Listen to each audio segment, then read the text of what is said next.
Carlos Wetzel holds a PhD in botany at the University of Sao Paulo in Brazil and is now a senior research and technology associate at the Luxembourg Institute of Science and Technology. He's working on algae and specialized in diatoms. For the presentation of his work, he took the distribution of soil algae in this article. They spread all over the world in any type of soils, not only in wet one, independently from pH, preferring temperate climate region, croplands in closed and open forest, shrub and urban environments.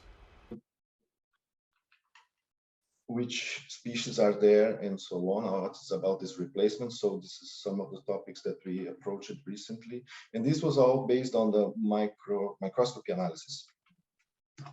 And I decided that I wanted to go further. And so I selected about 288 sampling sites in Luxembourg, covering arable lands, forests, and grasslands. And I did the sampling for the metabarcoding and the microscopy to try to really understand to get their ecology right, and a series of environmental parameters to couple the analysis. So I did the analysis for this short gene called the RBCL for the chloroplasts, and this is basically the methodology. It's a metabarcoding and microscopy coupled together in these different landscapes in Luxembourg to understand the spatial variability, how the species are distributed and so on. But the idea is to get their ecology, to build in the future an index to link the soil conditions and the species, the communities. I'm part of this group that curates these reference databases that we need to put a name on these sequences that we find. So this is specifically for diatoms. It's called diet barcode, where the genetic reference for any kind of study for metabarcoding these organisms.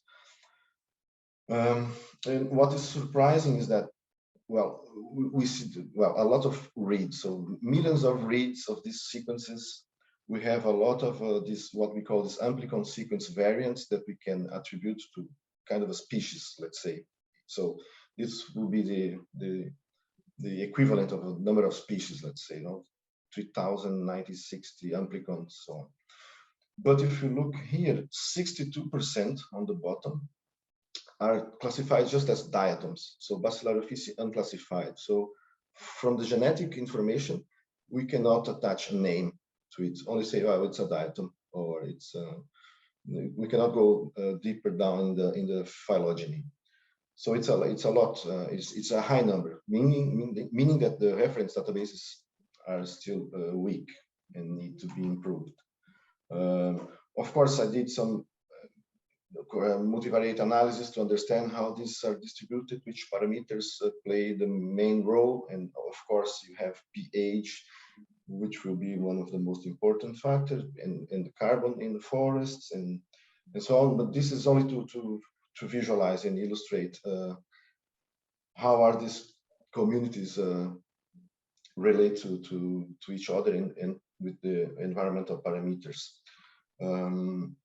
Because the challenge now is, just to exemplify, if you go to a reference database, I only have 2 names for this genus called Maiamea, so it's only 2 species. And if I look at my phylogenetic tree of the ASVs, almost 1/4 belongs to this genus. And when we see the morphological diversity is huge as well. So it's really unknown, it's really challenging. And yeah, I'm just submerged with this, the data that is fascinating. What more is important? So I even called, I never imagined that the world would be covered by this Maiamea. So in water, we only find them rarely in some places, but they are everywhere in the soil. So every inch of soil, there will be this species in this genus in the soil, topsoil. So it's called Maya. I call the Earth now the Maya sphere.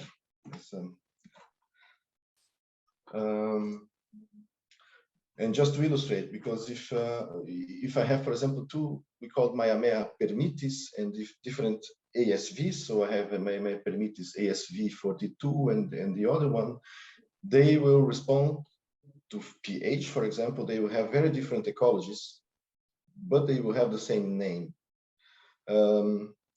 So this diversity is still, I'm still trying to puzzle together all this information, but the idea is really to use the ASVs, and because the morphology will be very limited here, if not done very, very well. And this will take a lot of time. Morphology, the old taxonomy, the taxonomy classic approach, as I do myself, it takes really long time.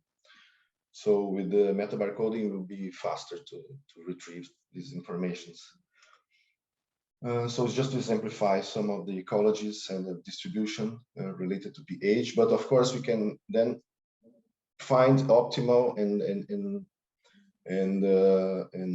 range of distribution for different ASVs and so on. So for example, for organic carbon, we will have different ASVs plotted against this gradient. So find this indicator species to be the base of a future index to evaluate soil content.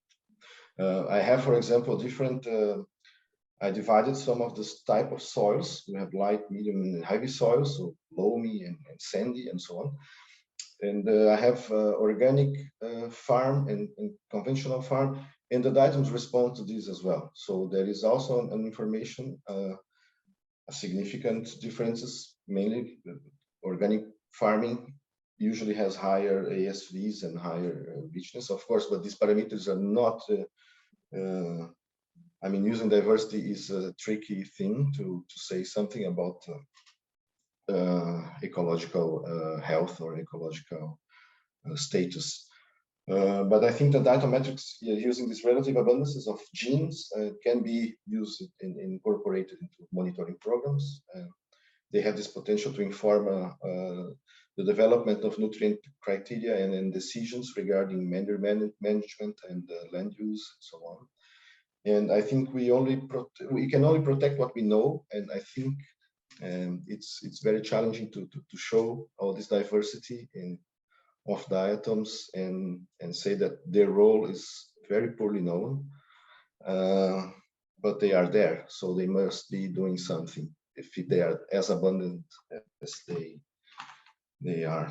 And so thank you very much. This project is supported by the National Fund for Research here in Luxembourg. I have 1.5 years more to finish, and I hope to publish some results soon for the soil ecologists abroad. And yes, thank you very much.